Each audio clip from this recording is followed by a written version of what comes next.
So today I wanted to give a bit of an overview of how the outside garden is going, and this is probably about as high up as I can get. But I will go down and I'll show you how everything is doing. But there's some really good successes and some not so good things.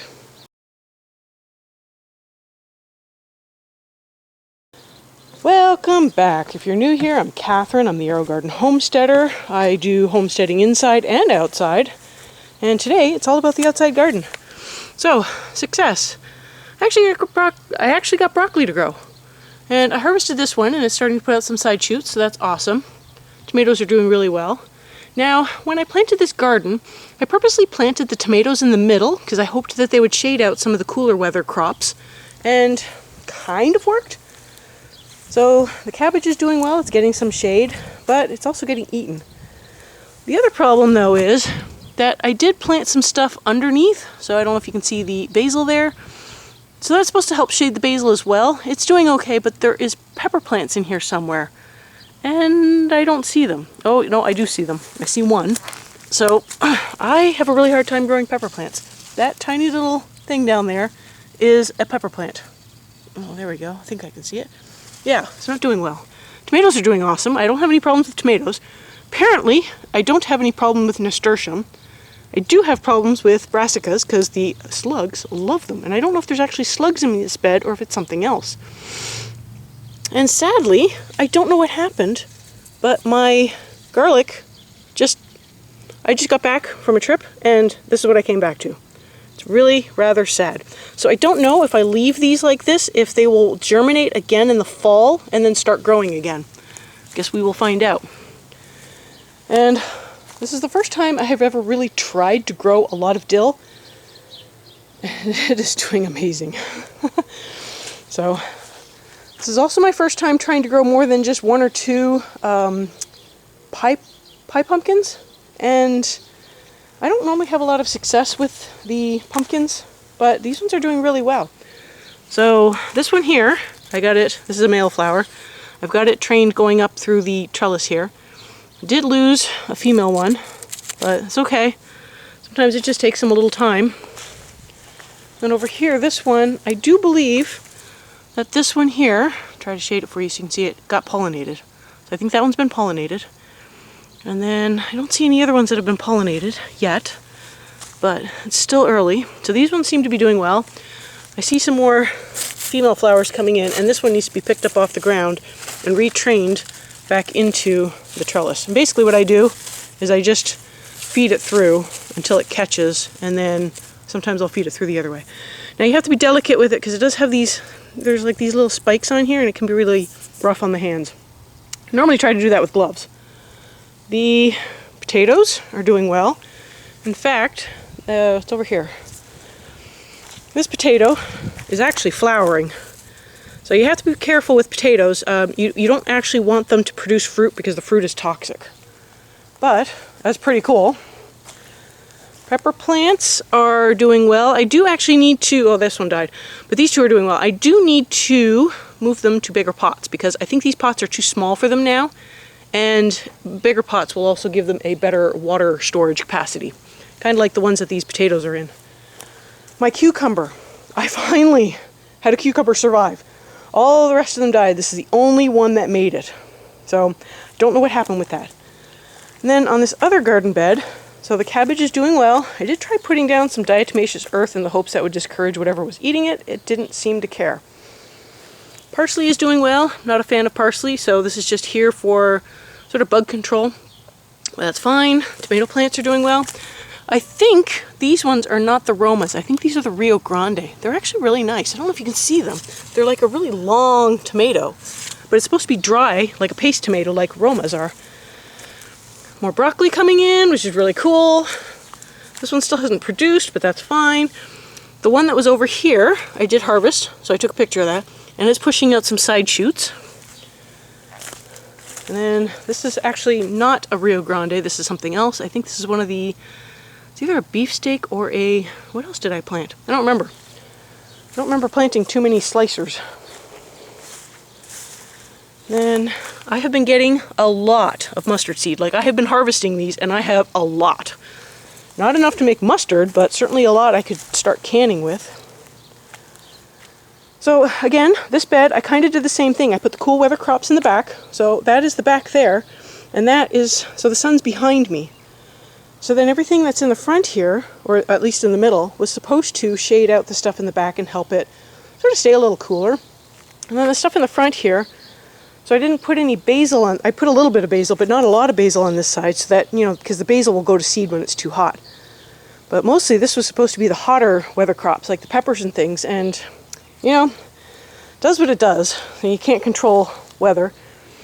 The strawberry patch, oh boy, I gotta thin that down. And unfortunately we got worms in our apples. So we did everything we could, but, you know, can't control the bugs. And it's really fun to have these pops of color everywhere. Got another sunflower over here with some basil. This is a row of tomato plants, and it's also got interplanted peas. So those things that are kind of dying off, those are my pea plants. I'm just letting them actually dry out on the vine because it's, honestly, it's easier than trying to catch them at the perfect ripeness and haul them in time, and then what do I do with a fresh pea? If I let them dry out, I can actually rehydrate them later, and I don't have to worry about storage issues. So that's a very lazy way of gardening, honestly, but if you haven't noticed all of the weeds, then don't look now. Okay, this is the onion flower. It is actually doing really, it's beautiful. And then those purple ones are the leek flowers. They're beautiful too. I didn't know leeks were purple flowered. So, now you know. And then, over here, there is another pumpkin pie pumpkin. I got my squash over here, which has not produced anything yet, strangely enough. I'm kind of wondering what's going on with that. And then something else that I thought worked really well is planted my sunflowers along this row. So, it's shaded out by the fence, but the sunflowers obviously grow tall enough to reach above the fence, and it's beautiful. So I got the mammoth sunflower here. I don't know why it's turned away from the sun. And then I've got some teddy bear ones down here, sort of shading them out. And then I don't know what variety this one is. And then over here I've got a busy bee going with, this is the autumn blaze, I think, or the autumn red, or it was supposed to be a red sunflower, and it's beautiful, beautiful. Some of these have multiple heads, so this one has 3. There's one there, and one here. So the goal with this was to, you know, have a wall of sunflowers, but to also be able to have some seeds for the chickens. You know, hey, why not feed them some sunflower seeds that I grew myself? More strawberries. Oh my gosh, strawberries just go on and on forever. So I need to actually go out front and harvest some blueberries. I harvested some strawberries. We just harvested the raspberries and blackberries. I just a big harvest on everything because we've been away for a few days. The indoor plants did pretty good. The cilantro didn't do that well. And I'm not sure if it was because it were really low on water or not. I'm not sure I'll show you because I've got a ton of things to do. We just got back, but yeah, it didn't do all that great. But everything out here has been doing really well. The chamomile is doing well. My catmint has gone to seed, but you know, that's probably a good thing that putting in the tomato cage probably has kept the cat out. So it was actually able to go to seed. I think it might be reaching through here because there does look like a few tops are missing, but better than it hopping into my bed and breaking things. Jeez. Over here, the sage is doing awesome. So last year's plants put out the flowers, and then this stuff is all this year's growth. So it'll probably flower next year, and then the last year's growth will probably die off.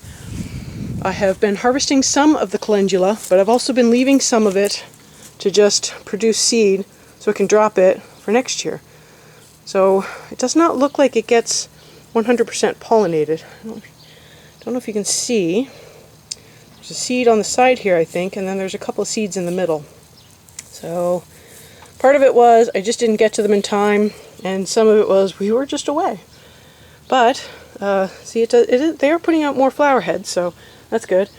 I think you're supposed to pick them before they fully open. So this one is almost fully open. I should have picked it like yesterday, which we weren't here. So I will just enjoy the blooms. The mint is doing well. parsley is actually perked up quite a bit. The chive is looking good. Then I've got all the basils, the thyme. My California poppies finally bloomed. This is what they look like, in case you were wondering. So it is four-petaled like a regular poppy, but it's not red. I don't know if you get poppy seeds out of it either. I don't think it's a true poppy, but I'd have to look that up. Marigolds are doing awesome. Everything else looks great. More sage. This one does not look great. This is another pumpkin pie pumpkin, and it's getting enough water. I just don't think it's getting enough sun or something. Maybe it's getting too much sun, but it does not look well. And then our strawberries, the red ones I think are done. So that's pretty much it. Then the chickens have been enjoying some of the overripe produce that we found in the garden. So mostly it was the raspberries and strawberries and blackberries. So they have been enjoying that. So that's been pretty good for them. And some of the weeds that we've been picking. So I'm not sure what that is. I thought it was calendula, but I'm not 100% sure. I think it's something else. I think this is more calendula here. But yeah, so the garden is thriving. It has been doing really well on its own, except for a few things. My onions are small. My garlic kind of died back. Potatoes are doing awesome. You know, pumpkin pie. I might actually get pumpkin pie this year. So we'll see. But yeah, that's the state of the garden out here. I probably will just go inside and show you the indoor garden real quick because some of the things they've really exploded in growth. So stay tuned. I'll go show you that. So just a quick update on the indoor plants. The lettuce did amazingly well. I think actually turning down the hours of light really helped because this one's still full of water and it's been a week. This one is a little lower, and to be fair, the plants are a little bigger, so it probably sucked down more water, but it's only at medium. This one I actually unplugged this one because I wasn't 100% sure if it would just like suck down the water like crazy. And I think some of it might have gotten affected by that, or that could actually be giving too much fertilizer. I did think these were heavy feeders, so I gave them a full dose of food. Maybe they didn't like it, but maybe they also didn't like having the pump turned off. They are back on regular cycle now. And then this one did really well. It still had a lot of water, but it's only one plant. Even if it's in a harvest, it's only one plant. But it looks really good. So I definitely need to harvest some of my lettuce. And then the poor cilantro. It's still looking really sad inside. It was mostly empty of water. I don't know if it actually did get empty because I saw the red light and I just topped it off. Yeah, I might have to just take this down. I'll try to harvest the ones that look good. Harvest what I can, take it down, and start it again.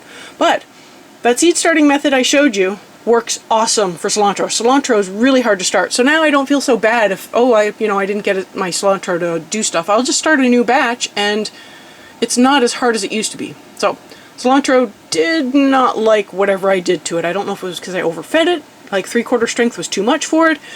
If it was because the water got too low while I was gone. It's probably been a combination of things, but just doesn't look all that great. So, and then I will go upstairs and show you how the tomatoes and peppers are doing because they look awesome. And finally, a pepper plant must have had a growth spurt because my goodness, it got big. Cherry tomatoes also had a growth spurt. These ones got really big. I think some of them didn't get properly pollinated because I'm missing a few flowers here. And hey, I was gone. I couldn't really tap the plants. Hoping these ones have the bigger tomatoes on them, so we'll see. Even the one in the back here that was kind of small, it's really spurted up. This one's done really well. This is like literally a week of growth. Literally a week. And it's just night and day difference. It's incredible. So I don't know if it's because I just fed them before I left or if it's something else, but boy. And then, in case you're wondering, these are the mustard seed pods. I have been putting them in this container. I've got quite a few in there actually. These are my peas. That's just the dried peas. This is one of the sunflower heads was ready, so I picked it. I'm going to save a few for seeds, but I'll probably just throw the heads in there for the chickens to pick at and eat the seeds. So I don't think I can give it to them right away. I think I have to wait till they're old enough to be able to handle the husk. So I hope you found this video useful. I hope you have enjoyed watching some of these plants grow from itty bitty little things to all of a sudden producing food. It's just been amazing. I will have some videos linked at the end that you might be interested in watching. Thank you so much for joining me today, and I will see you next time on the Aerogarden Homestead.